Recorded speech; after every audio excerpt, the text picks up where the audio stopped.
Hello guys, Baselworld has unveiled all of their new watches for the most part, and today we're going to get into it.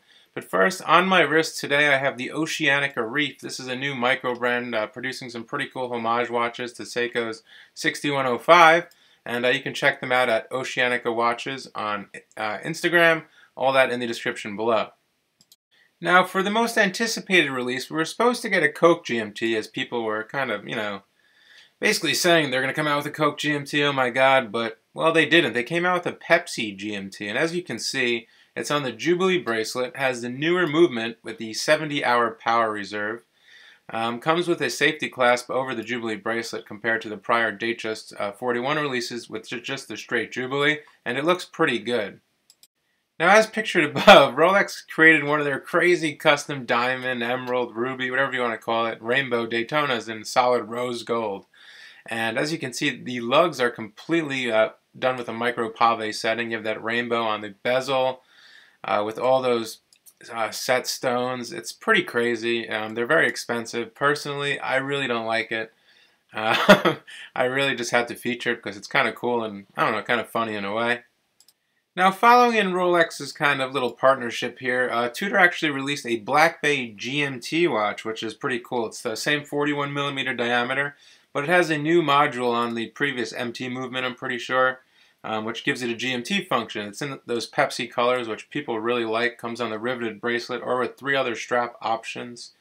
It's a very stylish watch, It's under 4,000 US dollars, about 3,400 Czech franc on the straps.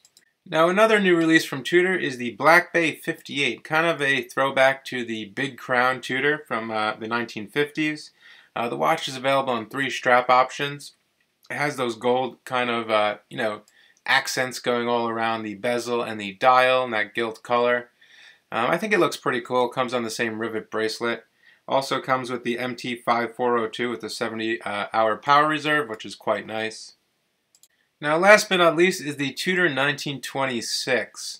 Now, this is kind of a dressy watch. It comes in a two-tone with a rose gold, as you can see. Not a very appealing watch to me. It kind of seems very feminine to me, in my honest opinion. It's obviously more of a dressy watch with vintage aesthetics going into it. And I'm not really a big fan of it. I don't know, it just doesn't really strike me as something that I would personally wear. But for you people that like vintage stuff, this is definitely something to look into. Now, coming up next is probably the biggest release from Omega. They released, I believe, 14 different variations of their new Seamaster 300 with ceramic wave dials. They bumped up 1mm to 42mm, and they all have these beautiful ceramic wave dials, as you can see. Also, we get the caliber 8800 coaxial movement, which is a bit of an upgrade from the previous Seamaster 300. It's a much better movement. And as you can see, we get an exhibition sapphire caseback displaying those beautiful Geneva stripes. And there are a lot of different variations, and it's quite affordable. The pricing isn't too bad. Even one of them comes on a integrated rubber strap. Now, another awesome kind of vintage-inspired release from Omega is the 1958, giving homage to their 1958 Seamaster. Of course, it has that typical 12, 3, 6, and 9. One of them has a sub-second, small sub-seconds at the 6th. The other does not. It's using a 38mm case, and this is obviously the 70th anniversary. So it's definitely a limited edition of, I believe, 1,961 pieces, if I'm not wrong there.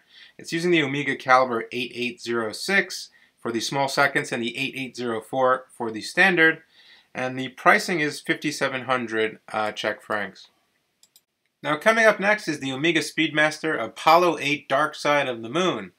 Now, this has a semi-skeletonized dial and exhibition caseback. It's using a manual wound movement, the 1861 Omega movement, as you can see. Even some of the parts of the movement are blacked out.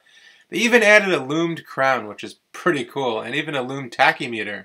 So that's something quite different there. Definitely some bright yellow accents, as we can see, along with that yellow accented strap. It's kind of commemorating the Apollo 8 mission, as it was an important mission. It definitely, gave Omega the right to do that. It commemorates the 50th anniversary as well. And the watch is 44mm. It features a power reserve of 48 hours, beats at 3 Hz. Pricing is 9,000 Czech francs. And Yeah, another limited edition Omega Speedmaster, what can we say? So that's pretty much going to be it for today. There's obviously a lot more releases. This is just the main basis from Omega, Rolex, and Tudor, which I like to cover. I'll be covering Breitling and a few of the other brands tomorrow probably, so stay tuned. Check out all the links in the description. I'll catch you soon.